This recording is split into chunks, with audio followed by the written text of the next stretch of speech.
to be here with you guys, and so grateful to share our story with you. Honestly, when I went to this, like walking in here and seeing all of you here and taking notes and the screens and the awards, the trophies and the music, it just brings me back to that feeling I had of my first big event. And it was a Waffle that Adam was talking about. And like that feeling of like hope that I had. Like maybe this is it. Maybe this is what I was looking for. And right now, I feel that sense of hope right now in the room. You know, don't you feel that? Like hope that this could be it. This could be the answer to what you've been praying for. This could be what gets you out of the debt that's been weighing you down. This could be the answer to your wife being able to quit the job she hates. This could be the answer to financial independence. This could be your no one's going to have their thumb on me anymore. This could be it. This could be my dream home by the beach. But then I had, and maybe you do too, underneath all of that excitement and hope was still a little bit of doubt. And was still a little bit of fear. And was still kind of a little bit of skepticism. I knew the company was good, and I knew what the company did was good because I saw it benefit me and my family. But skepticism as to whether I could really do it. You know, fear and doubt of, and maybe you have that too. Maybe there's a little bit of that, like, yeah, this is great, but will it work for me? Maybe I'm too old. Maybe I'm too young. Maybe I'm too skinny. Maybe I'm too fat. Maybe whatever doubt or fear. Here's what I know. The enemy knows whatever insecurity and doubt and fear you have and will use it against you to try to keep you from the greatness that is meant for you. And so all of that's in there, along with all those good feelings. And you think, but what if I just go for it? What if I decide I'm just going to go for it? I'm just going to give it all I have. I'm going to, for once in my freaking life, I'm just going to decide on something and stick it out. I'm just going to like set a goal and actually keep the promise that I made to myself. I'm just going to like, this is going to be it. I'm going to put my head down and I'm going to get really good. And I'm going to fight the fear and I'm going to fight the doubt. And I'm going to make phone calls even when I'm scared. And I'm going to prospect as I go. And I'm going to be looking for opportunities of how to talk to people. And I'm going to get good. I'm going to hone my skill. And I'm going to learn the presentation. And I'm going to read books on leadership. And I'm going to learn how to build people and lead people and relate to people. And I'm going to learn how to close. I'm going to learn how to help families. I'm going to learn the product. I'm just going to do it. And is there a chance that you do all of that and it doesn't work? No. That's the thing. There's not. That's the thing. And so then you think, but what if it doesn't? And what if people make fun of me? And what if I'm ridiculed? And what if it doesn't work? If you do all that I just said, it is proven. It is guaranteed that you succeed. Why? Because we have a proven, simple, duplicatable system that so many of us have done, and there's nothing special about, I mean, there's a lot special about all of us, but nothing different from us, and it worked.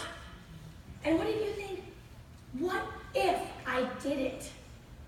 And what if I fired my boss? What if I did buy that dream home? What if my kids really could go to that private school? What if we really could have a Tesla? What if I could buy a private jet or a castle in Georgia or tennis courts for San Jose State or a beautiful ranch in Utah? You know, all of the leadership of our company have done all of those things, and they have the same system, and they started out in a big event just like you right now with hope and a little bit of doubt too. They just kept moving forward, and they just kept fighting that doubt, and they got better. every day. And yes, they had setbacks. And I'm sure there were days that they were a little lazy. And I'm sure there were days where that fear was a little bit stronger. But they kept fighting it, and they kept getting better. And so here's the thing. I have a quote. It's the next slide in the PowerPoint. What? Okay, here's the quote. I got it all right here. It might not be word for word, but it's in my heart. So, the quote goes something like this. All men dream. All men and women, might I add, dream. But they don't dream equally. Most men dream at night. And they wake up to find that all was vanity. It wasn't real. But be afraid of the men and women who dare to dream during the day with their eyes wide open. And that they take that dream and they go for it and they find that it was real. So be afraid of the dreamers of the day, right? I mean, this is a million dreams. And what is the song Couple Out for? We'll play that at the end. It says, dream with eyes wide open. And I've always been a dreamer. My mom was so frustrated when I was a little kid because she tried to get my attention and I was just off daydreaming. Dreaming about one day being on stage. Dreaming about... It's so funny, we went to our daughter's parent-teacher conference, and she's a lot like me, my 7-year-old, and the teacher said, you know, Olive, she's so smart, and she knows all of the work, and if she sits down and she does a worksheet, she can do it all. But then she'll do the same worksheet, and it's like she's off thinking about something else, and she gets them wrong. But if I'm like, Olive, focus, she knows all the questions. I was like, she'll be fine. She'll be more than fine, right?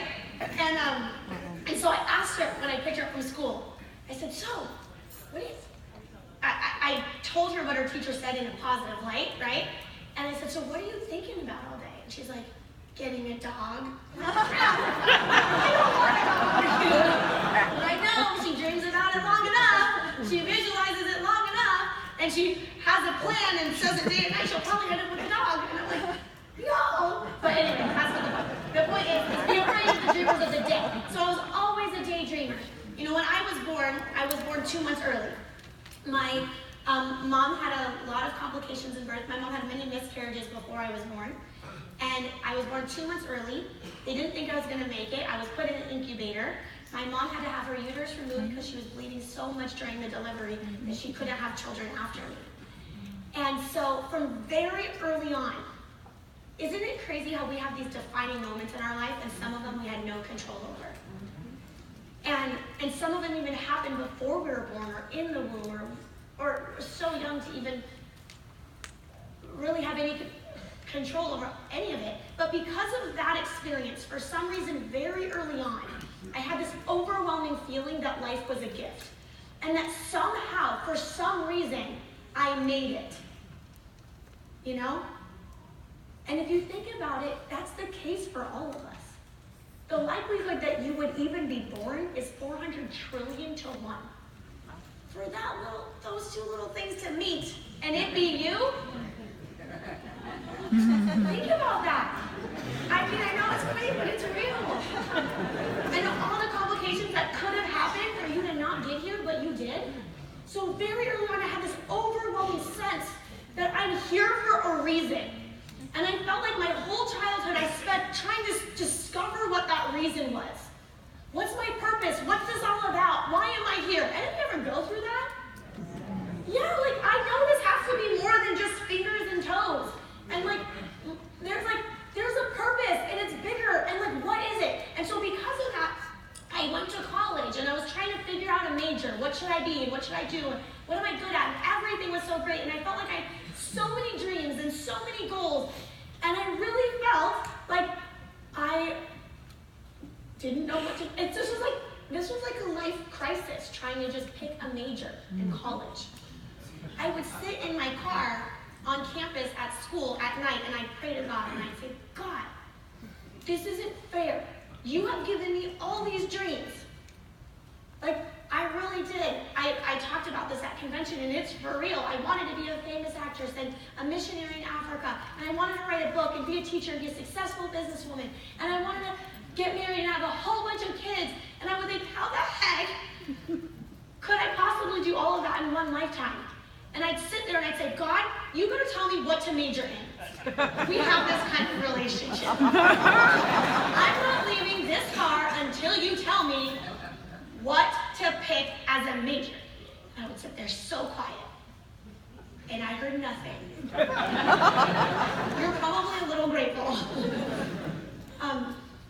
that I'm not crazy, but I am crazy, that's the thing. So I heard nothing, but I felt in my spirit, I felt like he was saying, do you trust me?